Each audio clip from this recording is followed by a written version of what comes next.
সুমি এবং লিলি দুই বোন তাদের মা চন্দনা দেবী এবং এক ভাই বিশুর সঙ্গে বাস করে। তাদের যেহেতু টাকা পয়সার কোনো অভাব নেই, তাই তারা দুই বোন ভীষণ পরিমাণে কাজচোর ছিল। আর তারা আরামপ্রিয় প্রকৃতির ছিল। তারা ঘরের কোনো কাজ করতে চায় না, আর সবসময় তারা তাদের দাদার কাছ থেকে দামি দামি জিনিস পেয়ে অভ্যস্ত ছিল। কারণ বিশু তার দুই বোনকে খুবই ভালোবাসে, আর তাদের কাছে জামা জুতা জিনিসপত্র আসবাবপত্র কোনো কিছুরই অভাব নেই। কারণ দুই বোন যখন যা চায় তাদের মা এবং দাদা তাই কিনে দেয়। এভাবেই দেখতে দেখতে কিছুদিন কাটে। একদিন, বিশু, অনেক দিন তো হলো, এবার দেখতে দেখতে আমারও বয়স হচ্ছে, এবার তুই বিয়েটা করে নে। আমি এবার বাড়িতে বৌমা নিয়ে আসতে চাই, কারণ এরকম কাজচোর মেয়ের পেছনে খাটতে খাটতে আমার কোমরে আর পায়ে আরো ব্যথা বেড়ে যাচ্ছে। বিশু তার মায়ের কথা শুনে ভীষণ পরিমাণে লজ্জা পেয়ে যায়, আর সে বিয়ে করার জন্য নিজের ধনাত্মক অভিপ্রায় প্রকাশ করে। কিন্তু দাদার বিয়ে হবে শুনে দুই বোন একেবারে জ্বলে পুড়ে মরে। কারণ এতদিন ধরে দুই বোন তার দাদা এবং মায়ের ভালোবাসার ভাগিদার ছিল, কিন্তু এখন যদি তাদের বাড়িতে বৌদি চলে আসে তাহলে তাদের ভালোবাসা ভাগাভাগি হয়ে যাবে, আর সবাই নতুন বউকেই বেশি পরিমাণে ভালোবাসা দেবে। তাই দুই বোন একেবারে দাদার বিয়ের কথা সহ্য করতে পারে না। দেখলি তো মা কেমন দাদার বিয়ে দিয়ে বাড়িতে বউ আনার পরিকল্পনা করছে। বাড়িতে যদি বৌদি আসে তাহলে বুঝতে পারছিস আমাদের জায়গায় এই বাড়িতে কোথায় গিয়ে দাঁড়াবে। আর দাদার বিয়ের পর কিন্তু মা আমার আর তোর বিয়ে দেওয়ার জন্য উঠে পড়ে লাগবে। তুই একদম ঠিকই বলেছিস। আর আমাদের যদি এখন বিয়ে হয়ে যায় তাহলে শ্বশুর বাড়ি গিয়ে কিন্তু সংসার সামলাতে হবে। কিন্তু আমি বাপের বাড়ির আরাম ছেড়ে কিছুতেই শ্বশুর বাড়িতে যেতে পারবো না। তাই যে করেই হোক দাদার বিয়েটা কিন্তু আটকাতে হবে। কিন্তু মা আর দাদা যেভাবে জেদ ধরে বসেছে যে বিয়ে দিয়ে বাড়িতে বউ নিয়ে আসবেই, সুতরাং আমার তো কোনো সাধ্য নেই এই বিয়েটা আটকানোর। কিন্তু বাড়িতে যদি বৌদি চলে আসে তাহলে কিন্তু আমরা বৌদির উপর অত্যাচার করে ওকে বাড়ি থেকে তাড়িয়ে দিতে পারি। কারণ কোনো বাড়ির বউ এরকম দুটো অত্যাচারী ননদকে তো মেনে নিতে পারবে না।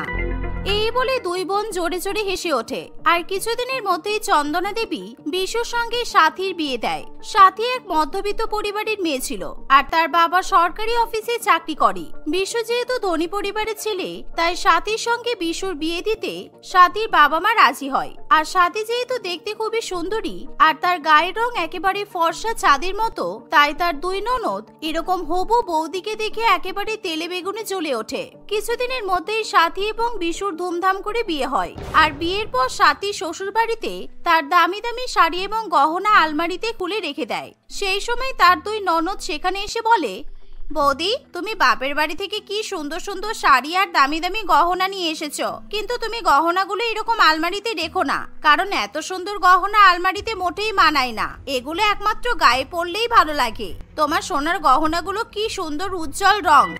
তুমি ঠিকই বলেছো সুমি, কিন্তু এখন যদি আমি এত ভারী ভারী সোনার গহনা পরে বাড়িতে ঘুরে বেড়াই তাহলে তো কাজকর্ম করতে পারবো না। বরঞ্চ আমি এই গহনাগুলো খুলে রাখি, তারপর যখন কোনো উৎসব অনুষ্ঠান হবে তখন আলমারি থেকে না হয় বের করে সোনা গহনাগুলো পরা হবে।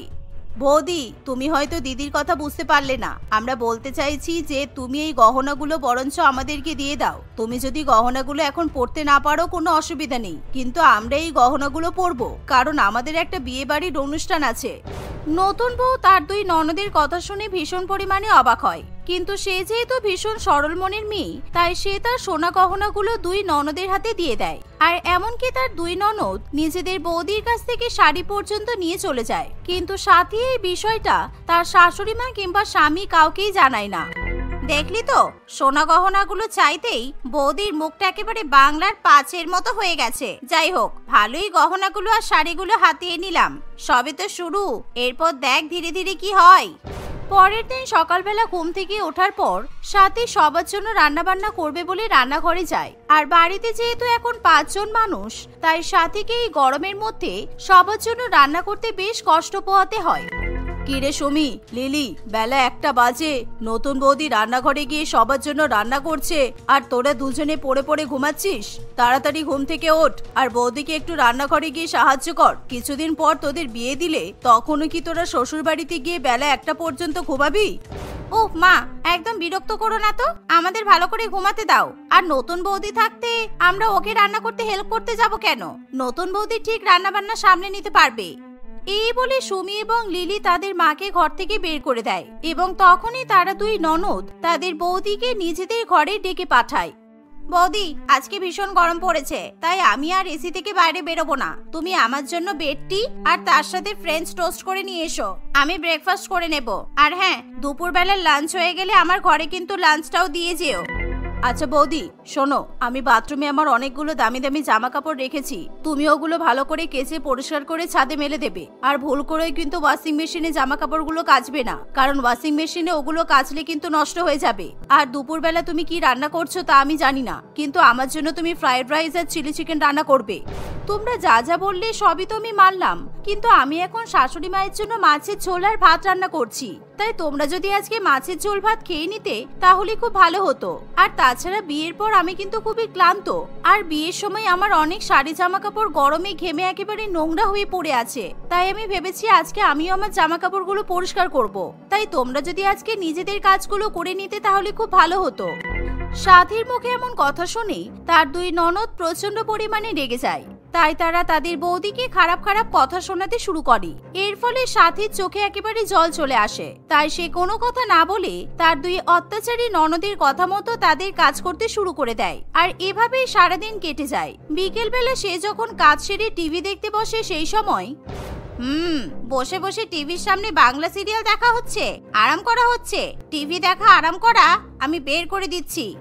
এই বলে সুমি এবং লিলি নিজেদের ঘর থেকে অনেক অনেক জামা কাপড় এবং সেই সঙ্গে সুচ আর সুতা নিয়ে এসে তাদের বৌদিকে জামা কাপড়গুলো সেলাই করে দিতে বলে। বৌদি, তুমি যখন বসে বসে বাংলা সিরিয়াল দেখছো তখন আমাদের এই জামা কাপড়গুলো ভালো করে সেলাই করে দাও তো, কারণ জামা কাপড়গুলো গরমে পরি বলে গায়ের ঘাম লেগে ছিঁড়ে গেছে আর কলেজে যেতেও খুব অসুবিধা হচ্ছে। কিন্তু সুমি, টিভি দেখতে দেখতে আমি কিভাবে সেলাই করব? আমি তো কখনো সেলাই শিখিনি। তুমি বরঞ্চ এই জামা কাপড়গুলো দর্জির দোকানে দিয়ে দাও। বাংলা সিরিয়াল দেখো আর সেলাই করতে পারো না? মিথ্যা কথা বলা হচ্ছে।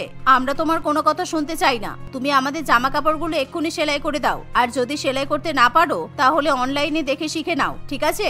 আর তুমি কিন্তু ভুলে যাচ্ছ, তোমার বিয়ের শাড়ি আর দামি দামি গহনা কিন্তু আমাদের কাছে আছে। তুমি যদি আমাদের কথা না শোনো তাহলে কিন্তু তুমি তোমার শাড়ি আর গহনা ফেরত পাওয়ার আশা ছেড়ে দাও। সুমি এবং লিলির এরকম অত্যাচারী কথা শুনি সাথী একেবারে অতিষ্ঠ হয়ে ওঠে, কিন্তু তার কিছু করার থাকে না। তাই সে টিভি বন্ধ করে তার দুই ননদের জামা কাপড় সেলাই করা শুরু করে। আর এভাবেই অতগুলো জামা কাপড় সেলাই করতে করতে তার দুই চোখের অবস্থা খারাপ হয়ে যায়। এমনকি মাঝে মাঝে তার হাতে সূচ পর্যন্ত ফুটে যায়। বিশু, শোনো না, আজকে আমার চোখে ভীষণ ব্যথা করছে, তাই তুমি আমাকে একটু চোখের ডাক্তার দেখিয়ে নিয়ে আসবে। আমার মনে হচ্ছে আমার চোখে পাওয়ার লাগবে। হ্যাঁ, চোখ তো খারাপ হবেই। সারা সন্ধ্যা বসে বসে বাংলা সিরিয়াল দেখলে চোখ খারাপ হবে না তো কি হবে? আর আমি তোমাকে এখন চোখের ডাক্তারের কাছে নিয়ে যেতে পারবো না, কেননা আমার এখন অফিসে একটা ইম্পর্টেন্ট মিটিং চলছে ল্যাপটপে। তাই তুমি তোমার দুই ননদের সাথে ডাক্তার দেখাতে চলে যাও। আমি এখন আমার দুই বোনকে বলে দিচ্ছি। এই বলে বিশু তার দুই বোনকে ডেকে পাঠায় আর বৌদিকে চোখের ডাক্তারের কাছে নিয়ে যাওয়ার কথা বলে। কিন্তু সাথীর দুই ননদ যখন জানতে পারে যে তাদের বৌদি ননদদের নামে এখনো পর্যন্ত নালিশ করেনি, তখন তাদের বদমাইশি আরো বেশি পরিমাণে বেড়ে যায়। কিন্তু সাথী কিছুতেই তার দুই ননদের সঙ্গে ডাক্তার দেখাতে যেতে চায় না, কিন্তু তার দুই ননদ তাকে জোর করে নিজেদের সঙ্গে ডাক্তারের কাছে নিয়ে যেতে চায়। বৌদি, আমি প্রত্যেক দিনই শুনি তোমার বাবার সঙ্গে ফোন করে তুমি কি সব টাকা পয়সার গল্প করো, আর তোমার বাবা প্রত্যেক মাসে তোমাকে অনেক অনেক টাকা পাঠায়। সেই টাকাগুলো তো তুমি ব্যাংকে জমিয়ে রাখতে পারো, কিন্তু অত টাকা নিয়ে তুমি মরবে নাকি? তাই আজকে যখন তুমি দুই ননদের সঙ্গে বেরিয়েছো তাহলে তোমাকে কিন্তু আজকে অনেক টাকা খরচা করতে হবে। হ্যাঁ বৌদি, আজকে আমরা প্রথমে তোমাকে চোখের ডাক্তার দেখানোর আগে শপিং করতে যাব, তারপর রেস্টুরেন্টে খেতে যাব, কেমন? আর তার সঙ্গে পার্লারেও যাব, কারণ অনেকদিন হয়ে গেল চুলে কালার করা হয়নি, তার সঙ্গে ফেসিয়ালও করা হয়নি। কিন্তু ওই টাকাগুলো তো আমার নয়। আমার বাবা প্রত্যেক মাসে যে মাহিনা পায় সেখান থেকে বাবা নিজের আর মায়ের জন্য কিছু কিছু টাকা জমিয়ে রাখে। আর বাবা ঠিকমতো ফোন চালাতে পারে না বলে আমাকে টাকা পাঠিয়ে দেয়, যাতে আমি ব্যাংকে দিয়ে দিতে পারি। কিন্তু তোমরা দুজনে টাকার কথা বলো না প্লিজ, আমি টাকা এখন খরচা করতে পারবো না। সুমি এবং লিলি তাদের বৌদির কোনো কথা শুনতে চায় না। তারা প্রথমে শপিং মলে যাওয়ার জন্য একটা বড় গাড়ি বুক করে, আর সেই গাড়ির ভাড়া 1000 টাকা। তারা গাড়ি করে শপিং মলে যায় আর সাথীকে সেই 1000 টাকা দেওয়ার জন্য বাধ্য করে। সেই সাথে দুই ননদ মিলে সাথীর টাকা দিয়ে দামি দামি শাড়ি, জামা কাপড়, গহনাগাটি শপিং করতে থাকে। এর ফলে 50,000 টাকা বিল হয়, আর যেটা বাধ্য হয়ে সাথীকেই দিতে হয়। কিন্তু সাথী টাকা খরচা করলেও তারা সাথীর জন্য কিছু কেনে না।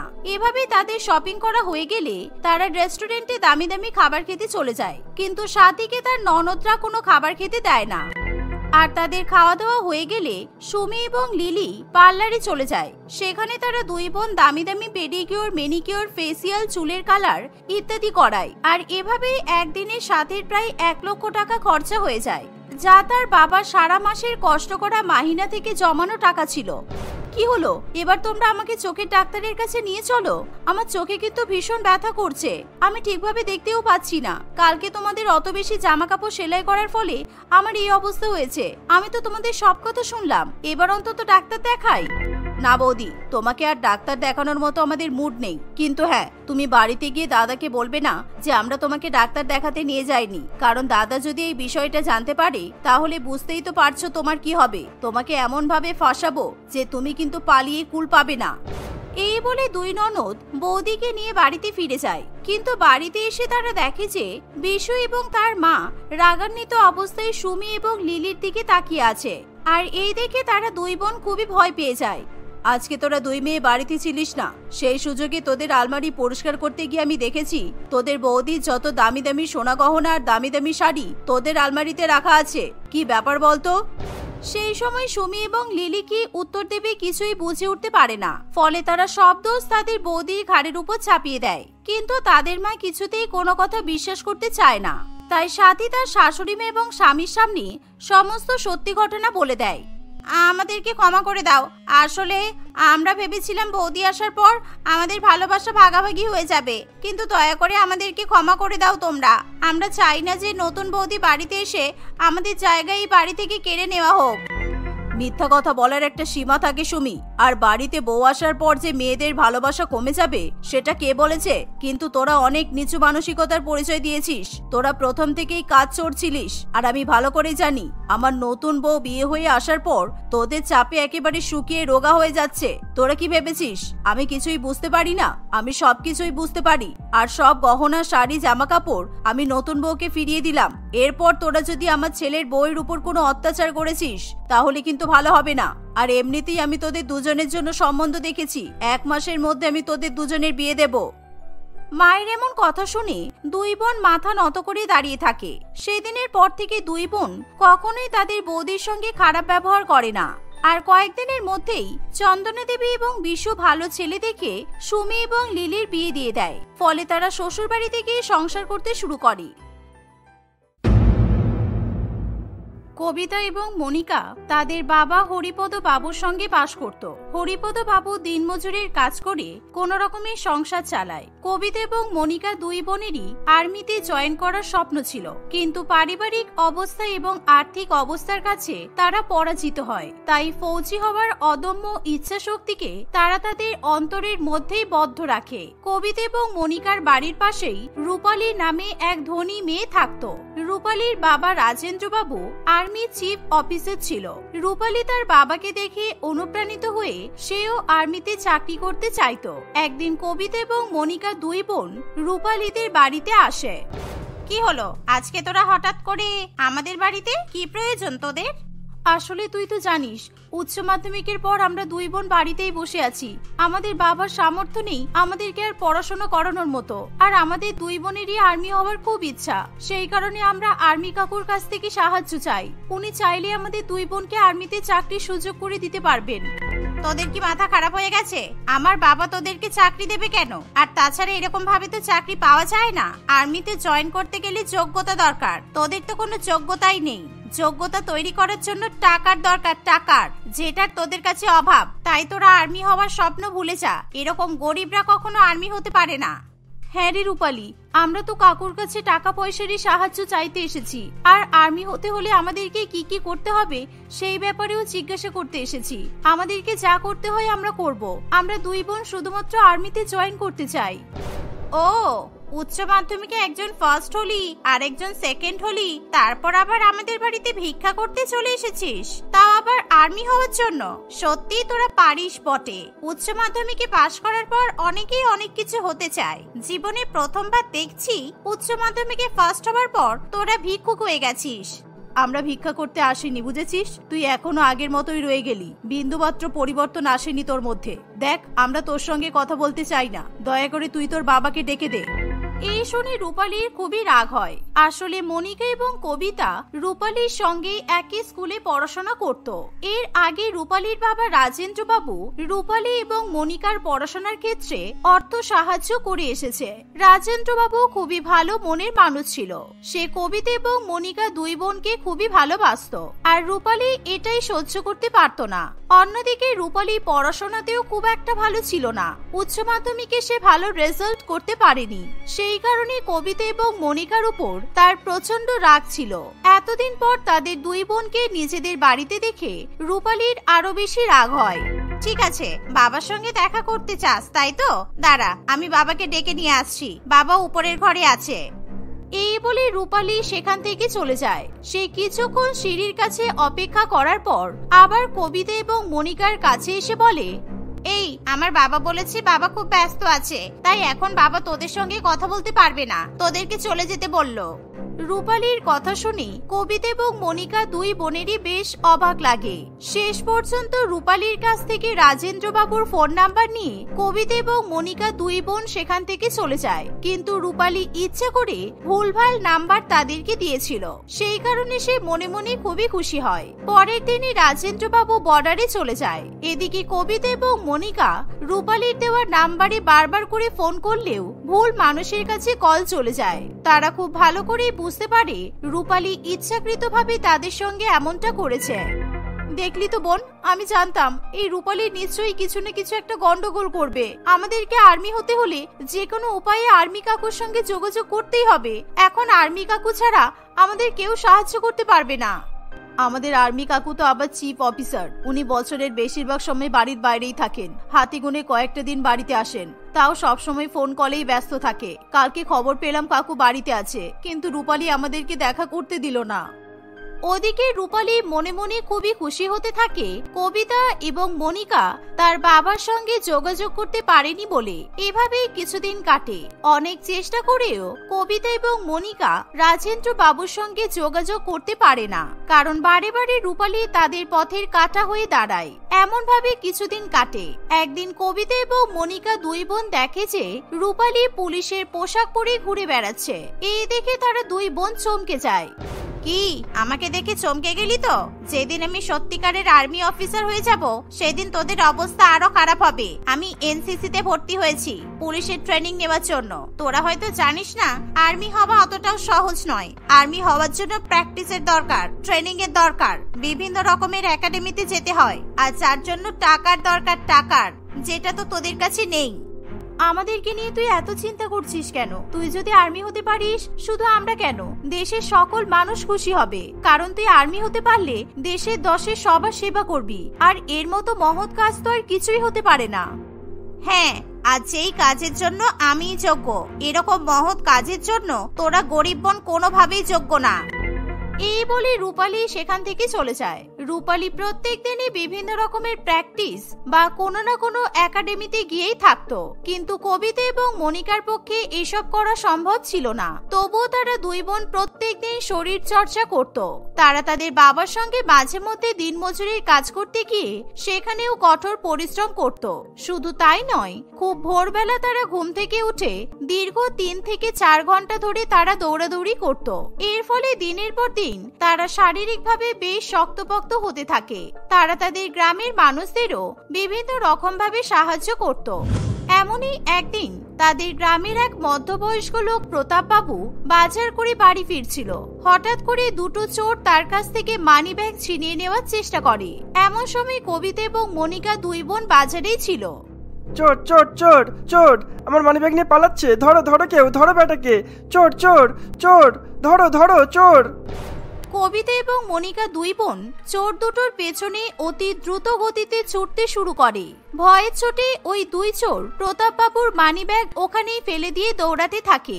এমন সময় সেখানে রূপালী আসে। আপনি চিন্তা করবেন না কাকু, আমি আছি তো, আমি আপনার মানি ব্যাগ ফেরত নিয়ে এসে দেব। ওই কবিতা আর মনিকা কিচ্ছু করতে পারবে না। আমি পারবো, আমি আর্মি ট্রেনিং এ আছি, আর আমার বাবাও আর্মি চিফ অফিসার। এই কাজটা আমিই করতে পারবো। আরে তুমি পরে লেকচার দেবে, তুমি আগে যাও, আমার মানিব্যাগটা নিয়ে এসো। ওই মানিব্যাগে আমার অনেক টাকা আছে, স্ত্রী অসুস্থ, আমি এখনই এটিএম থেকে টাকা তুলে বাড়ি নিয়ে যাচ্ছিলাম। আর ওই 14টা আমাকে অনেকক্ষণ থেকে ফলো করছিল, আমি বুঝতে পারিনি, কিন্তু হঠাৎ করে আমার মানিব্যাগটা ছিনিয়ে নিয়ে পালালো। এই শুনে রূপালী দৌড়াতে শুরু করে। কিছুটা দূর যাওয়ার পর সে রাস্তার উপর প্রতাপবাবুর মানিব্যাগটা দেখতে পায়। রূপালী খুশি হয়ে সেই মানিব্যাগটা নিয়ে চলে আসে। এই নিন কাকু, আপনার মানিব্যাগ, দেখে নিন সব ঠিক আছে তো? হ্যাঁ হ্যাঁ, সব ঠিক আছে। তুমি এত তাড়াতাড়ি আমার মানিব্যাগটা ওদের কাছ থেকে নিয়ে চলে এলে, তুমি তো খুব সাহসী মেয়ে। আর ওই 14টা কোথায় গেল? আরে কাকু, এগুলো তো আমার বাঁ হাতের কাজ। আরো কত বড় বড় গুন্ডাদেরকে ধরে পিটিয়েছি তার কোনো ঠিক নেই। ওই চোর দুটোকে এমন মার মেরেছি, ওদেরকে তো আবার হসপিটালে ভর্তি করতে হবে। ওরা ওখানেই পড়ে আছে। আপনি যান, আপনি বাড়িতে যান, আমি আমার কাজটা এবার সেরে ফেলি। ওই চোর দুটোকে পুলিশে দিয়ে আসবো। সত্যি মা, তুমি খুব সাহসী, তোমাকে অনেক অনেক ধন্যবাদ। কিন্তু ওই মেয়ে দুটো যেভাবে দৌড়ে গেল, আমি তো ভাবলাম ওরাই হয়তো আমার মানিব্যাগটা ফিরিয়ে এনে দেবে, ওদের তো কোনো পাত্তাই পাচ্ছি না। এমন সময় সেখানে রূপালীর বাবা রাজেন্দ্র বাবুও চলে আসে। রাজেন্দ্র বাবুকে দেখে রূপালীর নামে সকলেই তার কাছে প্রশংসা করতে থাকে। এর ফলে রূপালীর বুক গর্বে ফুলে ওঠে। কি আমার মেয়ে এই কাজটা করেছে? আমার তো বিশ্বাসই হচ্ছে না, আমি তো জানতাম আমার মেয়ে খুবই ভীতু। বাবা, এতজন মিলে তোমাকে বলছে, তবুও তোমার বিশ্বাস হচ্ছে না? সবসময় তুমি আমাকে এভাবে অপমান করো। আজকে তুমি প্রমাণ পেয়ে গেলে তো আমি আর্মি হওয়ার জন্য কতটা যোগ্য। কথা বলতে বলতে রূপালী হঠাৎ করেই দেখতে পায় কবিতা এবং মনিকা ওই দুইজন ব্যক্তিকে ধরে নিয়ে আসছে। এই রে, এরা যদি এখানে চলে আসে তাহলে তো সবাই আসল ব্যাপারটা জেনে যাবে। বাবা বাবা, তাড়াতাড়ি চলো, মা আমাকে ফোন করেছিল, মায়ের নাকি শরীর খুব খারাপ। আমি তো ওই চোর দুটোকে মারতে গিয়ে সব ভুলেই গেছি। চলো চলো, তাড়াতাড়ি চলো। এই বলে রূপালী তৎক্ষণাৎ তার বাবাকে সেখান থেকে নিয়ে চলে যায়। কবিতা এবং মনিকা দুজনেই ওই দুই চোরকে থানায় দিয়ে আসে। অন্যদিকে বাড়িতে ফিরে এসে রূপালীর মাথায় অন্য কিছু চলতে থাকে। আজকে অনেক বাচ্চা বেঁচে গেছি। বাবা যদি কোনোভাবে জানতে পারে ওরা দুই বোন আর্মিতে জয়েন করতে চায়, তাহলে আমি জানি বাবা নিশ্চয়ই ওদেরকে আবার সাহায্য করবে, কারণ ওরা খুবই সাহসী আর শক্তিশালী। আজকে দেখলাম তো, আমাকেও ওদের মতো শক্তিশালী হতে হবে। ওরা প্রত্যেকদিন ভোরবেলা করে ঘুম থেকে উঠে দৌড়াদৌড়ি করে, আমিও এবার তাই করব। হ্যাঁ। এমনই ভাবনা চিন্তা করে রূপালী পরের দিন থেকেই কবিতা এবং মনিকার মতো ঘুম থেকে উঠে দৌড়াতে শুরু করে। কিন্তু কিছুটা দৌড়ানোর পরেই সে খুবই হাঁপিয়ে যায়। সে নামমাত্র দৌড়াদৌড়ি করে বাড়িতে ফিরে আসে। এমনই একদিন ভোরবেলা কবিতা এবং মনিকা যখন শরীর চর্চা করতে উঠেছিল, তখন তারা দেখে যে দুইজন কিডন্যাপার রূপালীকে ধরে নিয়ে যাচ্ছে। তাদের হাতে বড় বড় বন্দুকও ছিল। এই দেখে তারা দুই বোন খুবই ভয় পেয়ে যায়। বোন, ওদের দুজনকে দেখে মনে হচ্ছে ওরা কোনো বড় টেরোরিস্ট। ওরা আর্মি চিফ অফিসারের মেয়েকে কিডন্যাপ করছে, মানে নিশ্চয়ই বড়সড় কোনো প্ল্যানিং করে এসেছে। যেভাবেই হোক রূপালীকে বাঁচাতে হবে, কিন্তু আমরা কোনো অস্ত্র ছাড়া ওদের সঙ্গে লড়াই করতে পারবো না। হ্যাঁ, আইডিয়া। কবিতা এবং মনিকা কিছু একটা ভাবনা চিন্তা করে কিডন্যাপার দুটোর পিছু নিতে শুরু করে। কিডন্যাপার গুলো রূপালীকে এক অন্ধকার গুহার মধ্যে নিয়ে যায়। কবিতা এবং মনিকা দুই বোন সেখানে যায়। এই তোমরা কারে কারে এখানে এসেছো? এই এদের দুজনকে বন্দী কর, এরা আমাদের প্ল্যানের ব্যাপারে নিশ্চয়ই সবকিছু জেনে গেছে। না না, এরকম করো না, আমরা তো তোমাদেরকে সাহায্য করতে এসেছি। আসলে এই রূপালী খুব বদমাশ, শয়তান একটা মেয়ে, সবসময় আমাদের উপর হিংসা করে। তোমরা এর সঙ্গে যা খুশি করতে পারো, আমাদের তো কিছুই যায় আসে না। আমরা তো এখানে এসেছি আমাদের কাজের জন্য। এই মনিকা, তুই বল না, আমার না লজ্জা পাচ্ছে। আসলে আমাদের দুই বোনের তোমাদেরকে না খুব পছন্দ হয়েছে। তোমাদেরকে একদম হিন্দি সিনেমার হিরোদের মতো দেখতে। কি সুন্দর বডি, কি সুন্দর ফিগার। আমরা তো তোমাদেরকে দেখে একেবারে পাগল হয়ে গেছি। দুই বোনের কথা শুনে কিডন্যাপার দুটো খুব সহজেই তাদের কথা বিশ্বাস করে নেয়। এরকম ভিনদেশে এসেও যে দুটো সুন্দরী পরীকে পেয়ে যাব, এটা তো আমাদের ধারণার বাইরে। এখানে আমরা যে কদিন আছি, এই সুন্দরী মেয়ে দুটোকে নিয়ে মজা করা যাবে, আর এদেরকে গোয়েন্দাগিরির কাজেও লাগানো যাবে। এভাবেই কিডন্যাপার গুলো খুব সহজেই তাদের জালে ফেসে যায়। সুযোগ বুঝে কবিতা এবং মনিকা কিডন্যাপার দুটোর কাছ থেকে বন্দুক ছিনিয়ে নেয় আর তাদেরকে ভীষণ পরিমাণে মারধর করে। ওই গুহার মধ্যেই তাদের দুজনকে তারা দড়ি দিয়ে বেঁধে ফেলে রাখে। দুই বোনের এরকম সাহসিকতা দেখে রূপালীও প্রচন্ড পরিমাণে অবাক হয়। রূপালীর কাছ থেকে ফোন নাম্বার নিয়ে কবিতা এবং মনিকা রাজেন্দ্র বাবুকে খবর দেয়। রাজেন্দ্র বাবু বেশ কিছু আর্মি সহ সেখানে এসে উপস্থিত হয়। সব ঘটনা জানার পর রাজেন্দ্র বাবু বলে, তোমরা দুই বোন আজকে খুবই সাহসিকতার বীরত্বের পরিচয় দিয়েছো। তোমরা শুধু আমার মেয়ের জীবন বাঁচিয়েছো তা নয়, তোমরা আমাদের সকলের জীবনকে বাঁচিয়েছো। ওই গুহার ভেতর থেকে আমরা বিস্ফোরক দ্রব্যও খুঁজে পেয়েছি। ওরা টেররিস্ট ছিল আর ওরা আমাদের দেশের ক্ষতি করার জন্য এসেছিল। তোমাদের দুজনকে আমাদের দেশের আর দশের জন্য খুবই দরকার। তোমরা অবশ্যই আর্মি হওয়ার যোগ্য, আর আমার মেয়ের দ্বারা কিছুই হবে না। এই কথা শুনে কবিতা এবং মনিকা দুজনেই খুবই খুশি হয়। সরকার থেকে দুই বোনকে তাদের বীরত্বের জন্য অনেক টাকা দিয়ে পুরস্কৃত করা হয়। সেই সাথে তাদের দুই বোনের স্বপ্ন পূরণ হয়, অর্থাৎ তারা দুই বোন আর্মিতে যোগদান করতে সক্ষম হয়।